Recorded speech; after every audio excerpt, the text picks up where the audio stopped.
Eu tenho acompanhado alguns amigos me perguntando sobre projetos cristãos para a internet, de várias naturezas, tá?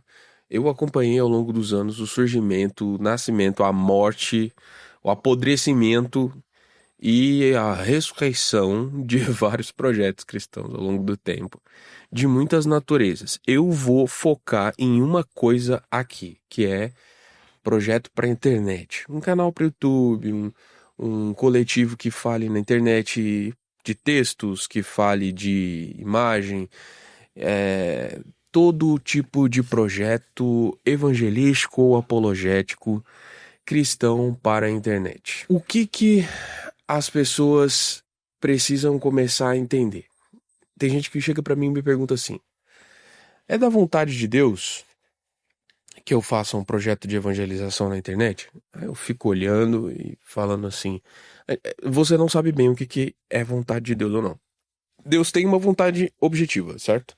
Deus tem uma vontade dele, que é preguem o evangelho. Isso é uma ordem. Deus mandou a gente pregar o evangelho. Pregar o evangelho não é uma questão facultativa. Será que eu devo pregar o evangelho ou não? Não, pregar o evangelho é uma questão, é uma ordem, tá? Deus ordenou, preguem o evangelho. A igreja só é igreja de fato se ela está cumprindo com esse aspecto missional. E você só é um discípulo de Jesus de verdade se o evangelismo faz parte da sua rotina, se você consegue entender que não há cristão desobrigado da função evangelística. Entende? Não é uma questão para o seu pastor, não é uma questão para o missionário apenas. Ah, eu acabei de me converter agora, eu não sei o que eu falo. Aprenda, pesquise, entenda, porque faz parte da sua atribuição enquanto filho de Deus que você anuncie as boas novas. O evangelho é a boa notícia de Deus, que é Cristo. Jesus Cristo é a boa notícia de Deus. Qual é a boa notícia de Deus? As coisas do evangelho, a cura de Deus, a bondade de Deus, o suprimento de Deus. Não, a boa notícia de Deus é o evangelho. Jesus Cristo é a boa notícia de Deus. O fato de que Deus encarnou por meio de Jesus Cristo, ele se tornou carne, veio nos resgatar dos nossos pecados, morreu como um sacrifício no nosso lugar, o inocente pelos culpados, para que nós não estivéssemos eternamente destinados ao inferno. Isso quer dizer que a gente vai ter uma boa vida aqui? Pode ser que sim, pode ser que não. Isso é um acessório.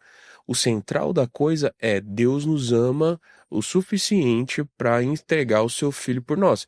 É isso que todo cristão deve anunciar de todas as formas que for possível, tantas vezes quantas for possível, quando for conveniente, quando não for, ele deve anunciar essas coisas. Isso é pregar o evangelho, isso é viver para a glória de Deus. As maneiras de fazer isso é que vão ser mais ou menos eficientes, e aí a gente vai entrar no campo do pragmatismo. O que funciona e o que não funciona. Tudo o que funciona é bom? Nem tudo que funciona agrada a Deus, pelas suas motivações, pelos seus métodos. Tudo o que é bom funciona? Não, porque a gente mora num mundo cão que instrumentaliza tudo, né? É difícil falar, e a gente fala instrumentaliza, né? Mas não é instrumenta, é instrumentaliza tudo. E o pragmatismo é a maneira mais fácil de você instrumentalizar qualquer coisa ou relação. Se você se mover apenas pelo que funciona, pelo que não funciona, você é um escravo do pragmatismo. E o pragmatismo é um câncer na igreja. O pensamento pragmático é um problema na igreja cristã. Se funciona, a gente faz. Se funciona, pintar a igreja de preto e ter luz de balada, porque isso atrai os jovens. A gente faz isso, a gente não considera os aspectos psicológicos de uma pessoa em luz escura submetida a luzes que piscam e todos os efeitos colaterais disso. Nós somos canalhas acostumados a gostar de altos números e grandes influências, porque o nosso ego é assim.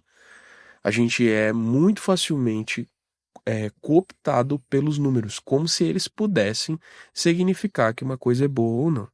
Então, se você quer começar qualquer coisa, ou se você quer medir o sucesso do seu projeto. Você comece por isso.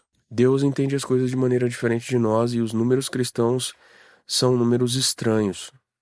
Às vezes, uma boa igreja com bons pastores, uma boa programação, muita saúde na fé, tem pouquíssimos membros. Enquanto que uma igreja lotada de fermento, que prega um evangelho torto, tá cheia de gente. É porque o homem é idólatra, o homem é burro, o homem é inimigo de Deus em sua própria natureza, a menos que Deus intervenha.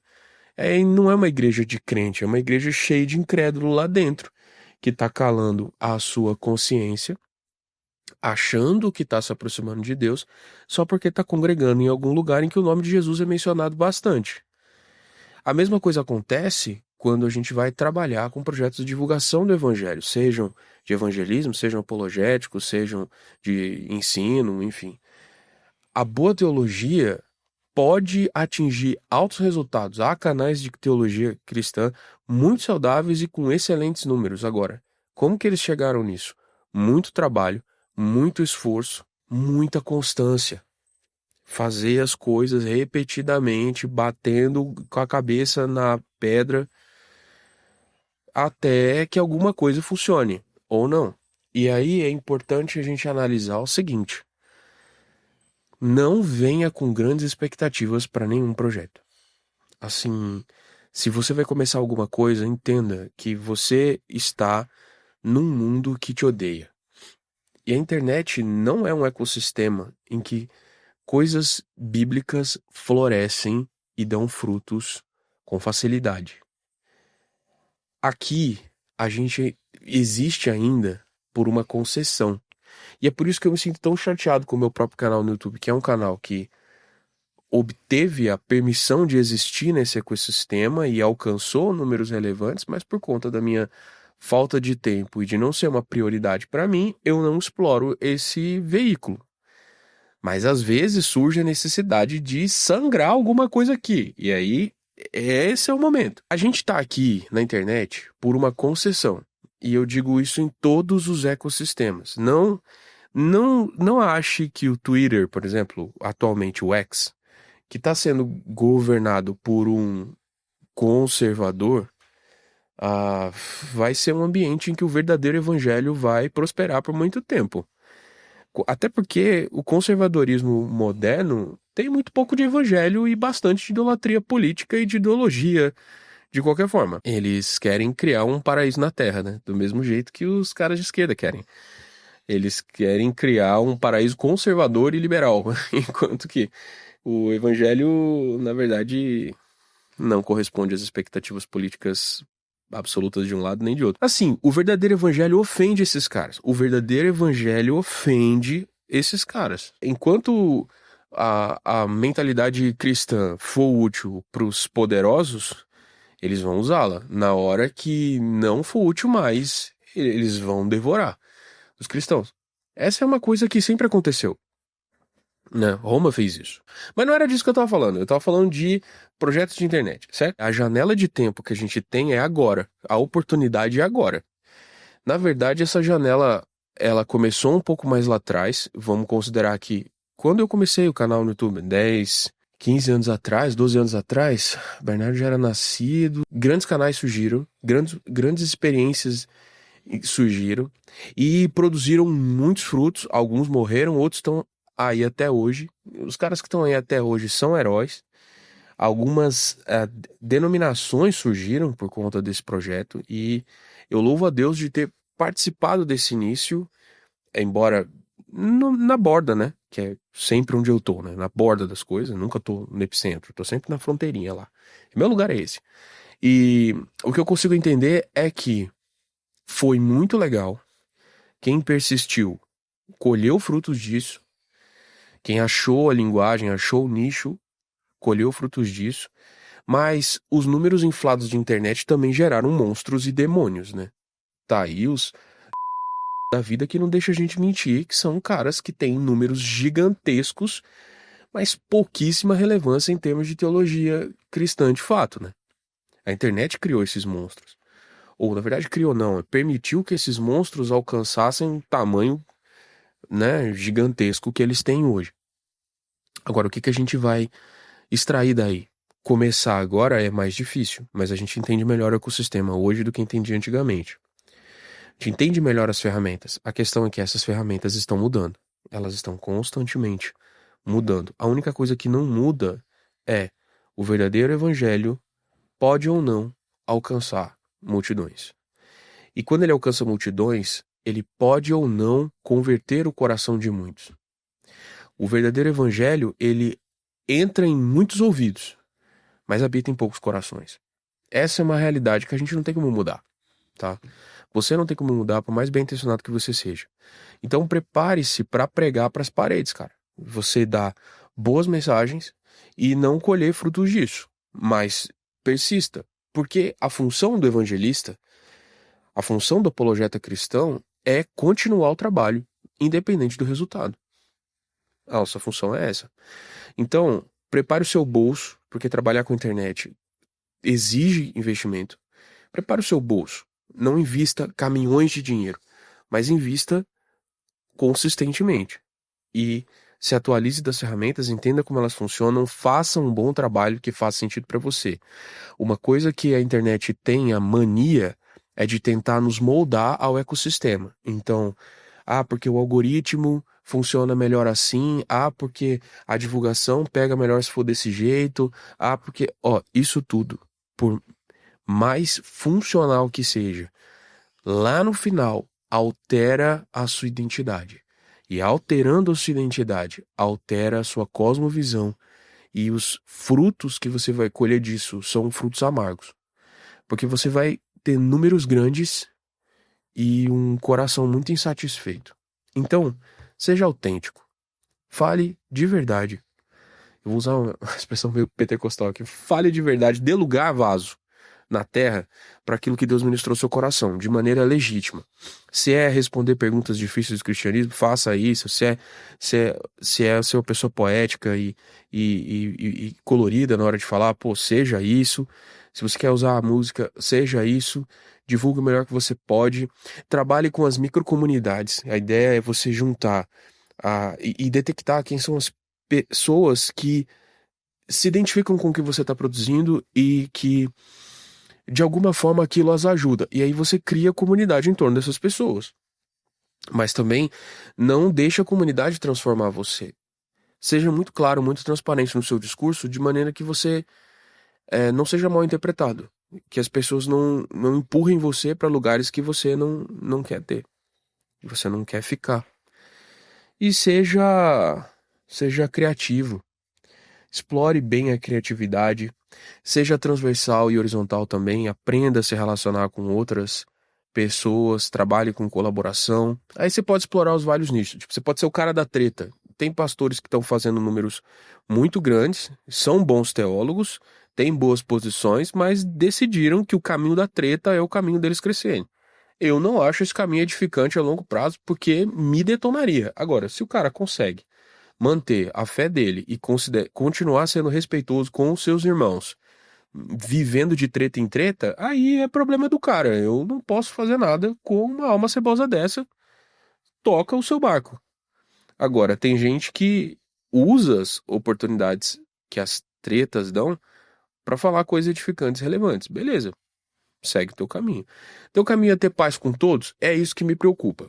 Porque se você quer ter paz com todo mundo, você devia ficar calado. O único jeito que você tem de conseguir paz com todo mundo é ficando constantemente em silêncio. Porque se você se manifesta, você vai criar inimigos. Essa é a verdade. Lembre-se disso, a linguagem seleciona. O jeito que você fala, o que você fala, sobre o que você fala, seleciona o seu público. Quanto mais nichado específico for, mais limitada vai ser sua comunicação, porém mais clara ela é e mais corretas leituras que as pessoas farão de você. Quanto mais geral e pan-cristã for sua maneira de falar, isso falando de um projeto obviamente evangelístico ou apologético, mais aplausos você recebe, menos claro você é na sua comunicação e mais facilmente você vai ser ecumênico, do tipo assim, não ofendo ninguém, mas também não sou tão fiel à mensagem assim. Eu devo estar ficando mais velho, né? Obviamente, eu percebi que com o tempo a gente vai ficando cansado de ser mal interpretado, a gente vai ficando mais direto com as coisas. Isso implica em uma certa grosseria. E aí, fruto do espírito é ter paciência com quem entende você errado. Eu admiro muito gente como Augusto Nicodemos, que da altura dos seus 500 anos aí, o cara é um poço de misericórdia. Eu admiro muito gente que se comporta assim. Por quê? Porque o evangelho transformou o caráter do cara para aprender a ser muito claro, muito direto, muito autoral nos seus pensamentos e ainda assim conseguir ser amável, né? Você, às vezes, é mais julgado e conhecido pelos inimigos que você tem do que pelos amigos que você conquistou, né? A gente deve julgar as pessoas pelas duas coisas. Quem são seus amigos, ok, diga-me com quem andas, te direi quem é, mas diga-me quem não te tolera e eu vou ter uma leitura talvez melhor de você. É isso daí.